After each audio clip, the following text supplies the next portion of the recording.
गौतम बुद्ध अपने ध्यान में बैठे थे, तभी वहां पर एक आदमी आया। ये आदमी अपने आलसीपन से बहुत ज्यादा परेशान था। आलसी आदमी गौतम बुद्ध से बोला, महात्मा जी, मेरी मदद कीजिए, मैं अपने आलस्य से बहुत ज्यादा परेशान हूं। आप ही कोई उपाय बताइए जिससे मैं अपने इस आलसीपन से छुटकारा पा सकूं। गौतम बुद्ध ने उस व्यक्ति से कहा, पहले मुझे यह बताओ कि तुम्हें क्यों लगता है कि तुम आलसी हो। आलसी आदमी बोला, सिर्फ मुझे नहीं, मेरे परिवार वालों को, मेरे दोस्तों को और मेरे आसपास के सभी लोगों को ऐसा लगता है कि मैं बहुत आलसी आदमी हूं। गौतम बुद्ध ने फिर उससे पूछा, क्या तुम जानते हो आलस्य होता क्या है? आलसी व्यक्ति बोला, नहीं, मैं नहीं जानता, किंतु मैं इतना जरूर जानता हूं कि आलस्य बहुत बुरी चीज होती है। इसकी वजह से मुझे बहुत नुकसान हुआ है अपने जीवन में। गौतम बुद्ध बोले, जिस परेशानी से तुम छुटकारा पाना चाहते हो, पहले उसके बारे में पूरी जानकारी ले लोगे तो उससे छुटकारा पाना आसान हो जाएगा।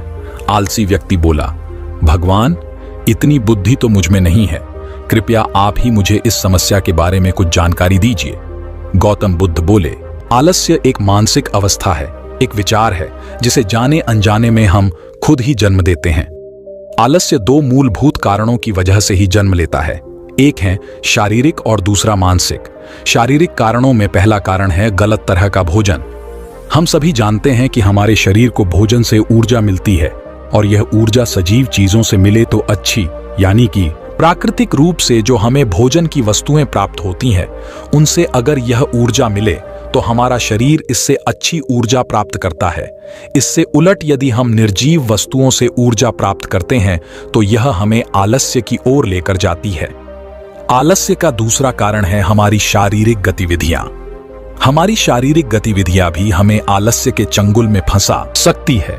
गौतम बुद्ध ने आलसी व्यक्ति को अपने शिष्यों की तरफ इशारा करते हुए कहा कि देखो, इनके चलने फिरने बैठने के तरीकों में तुम्हें कुछ अलग नजर आ रहा है। जब आलसी व्यक्ति कुछ समझ नहीं पाया तब गौतम बुद्ध ने उससे कहा, मेरे शिष्य जब भी बैठते हैं तो वे रीढ़ की हड्डी को एकदम सीधा रखते हुए बैठते हैं। चलते हैं तो उनके दोनों पैरों के बीच अच्छे से संतुलन बना रहता है और जब वह सोते हैं तो उनका शरीर एकदम शिथिल रहता है। ऐसा करने से उन्हें रात्रि में एकदम सही तरीके से नींद आती है। आलसी व्यक्ति बोला, लेकिन नींद तो आलस्य का ही एक स्वरूप है। बुद्ध बोले, हाँ, अगर उसे ज्यादा मात्रा में लिया जाए तो। बुद्ध ने इस बात को आगे बढ़ाते हुए कहा, नींद कम मात्रा में लोगे तो तुम्हें अगले दिन थकान महसूस होगी और ऐसा करने से शरीर में ज्यादा आलस्य आएगा। अगर नींद ज्यादा लोगे तब भी यही परिणाम होगा। इसीलिए नींद को ना ज्यादा ना कम, एकदम सही मात्रा में लेना अति आवश्यक है। आलसी व्यक्ति बोला, हाँ, यह तो मैंने भी अनुभव किया है। बुद्ध बोले, अब मानसिक कारणों के बारे में जान लो। मानसिक कारणों में सबसे पहले हैं हमारी पुरानी गलत धारणाएं। अक्सर ऐसा होता है कि हम पहले जिन कामों में असफल हो चुके हैं, हमारे अंदर ऐसी भावनाएं बन जाती हैं कि हम उस काम में हमेशा असफल होते रहेंगे, जिस वजह से हमें उस काम को करने में आलस आता है। ऐसी धारणाओं से छुटकारा पाने का एकमात्र उपाय यह है कि हमें अपने मन को यह समझाना चाहिए कि पिछली बार हम जब उस काम में असफल हुए थे तो हम उसके बारे में कम जानते थे, लेकिन अब हम उस काम के बारे में उससे ज्यादा जानते हैं, क्योंकि असफल होने के बाद हम उससे काफी कुछ सीखे भी हैं। बुद्ध बोले, दूसरा कारण है आलसी और कामचोर लोगों की संगत। कई बार ऐसा होता है कि हम आलसी नहीं होते, मगर जिनके साथ हम रहते हैं हम उन जैसे बनने लगते हैं।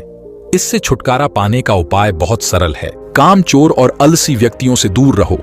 ऐसे व्यक्तियों की संगत में रहो जो अपने काम को बड़ी लगन से करते हैं और तुम्हें कुछ सिखा पाए। गौतम बुद्ध ने तीसरा कारण बताते हुए कहा, यह कारण आलस्य के लिए सबसे बड़ा कारण है, काम को कल पर टालते रहना। अर्थात कोई काम जो करने के लिए बताया जाए उसे यह सोचकर टाल देना कि यह काम कल कर लूंगा। यह कारण इतना शक्तिशाली है कि किसी भी व्यक्ति को बर्बाद कर सकता है। इससे बचने का सबसे आसान उपाय यह है कि जो काम जितनी जल्दी संभव हो उतनी जल्दी समाप्त कर दिया जाए। गौतम बुद्ध ने आलसी व्यक्ति से एक सवाल पूछा। बुद्ध ने कहा, मान लो तुम किसी रेगिस्तान में फंस गए हो और तुम्हें बहुत जोर से प्यास लगी है, तो तुम क्या करोगे? आलसी व्यक्ति बोला, मैं जल्दी ही रेगिस्तान के आसपास कोई गांव की तलाश करूंगा या ऐसी जगह की तलाश करूंगा जहां पर मुझे पानी मिल सके। गौतम बुद्ध बोले, अगर तुम्हें काफी देर ढूंढने पर भी पानी ना मिले तब तुम क्या करोगे? आलसी व्यक्ति बोला, मैं तब भी अपनी तलाश जारी रखूंगा, क्योंकि ऐसी परिस्थिति में मेरे पास कोई और दूसरा विकल्प तो होगा ही नहीं। गौतम बुद्ध बोले, बिल्कुल सही। और यही है मानसिक स्तर पर आलस्य का चौथा कारण, किसी भी निश्चित लक्ष्य का ना होना। यह भी व्यक्ति को आलस की ओर लेकर जाता है। अब सुनो, पांचवें कारण के बारे में गौतम बुद्ध बोले, सोचो कि तुम्हारे पास काफी सारे सोने के बिस्किट है जो तुम्हें एक जगह से दूसरी जगह लेकर जाना है। तुम चलते चलते थक जाते हो और किसी पेड़ के नीचे बैठ जाते हो, और तभी तुम्हें दूर से तुम्हारी तरफ दौड़कर आ रहे डाकू दिखाई देते हैं। तो क्या तब भी तुम आलस करके वहीं बैठे रहोगे, या ऐसी परिस्थिति में तुम वहां से उठकर दौड़ने लगोगे? आलसी व्यक्ति बोला, जी, मुझे वहां से दौड़ना ही पड़ेगा, नहीं तो मेरी जान और सोने के बिस्किट दोनों खतरे में पड़ जाएंगे। बुद्ध बोले, यानी कि तुम्हारे पास एक ठोस वजह होगी दौड़ने के लिए। यही है आलस्य का पांचवा कारण, किसी भी काम के लिए ठोस वजह का ना होना।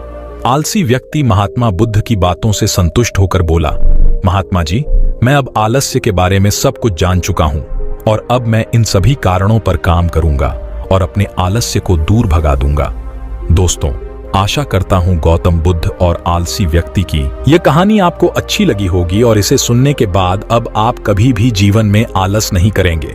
ये कहानी आपको कैसी लगी कमेंट में जरूर बताएं। फिर मिलते हैं किसी दूसरी मोटिवेशनल कहानी के साथ। नमो बुद्धाय।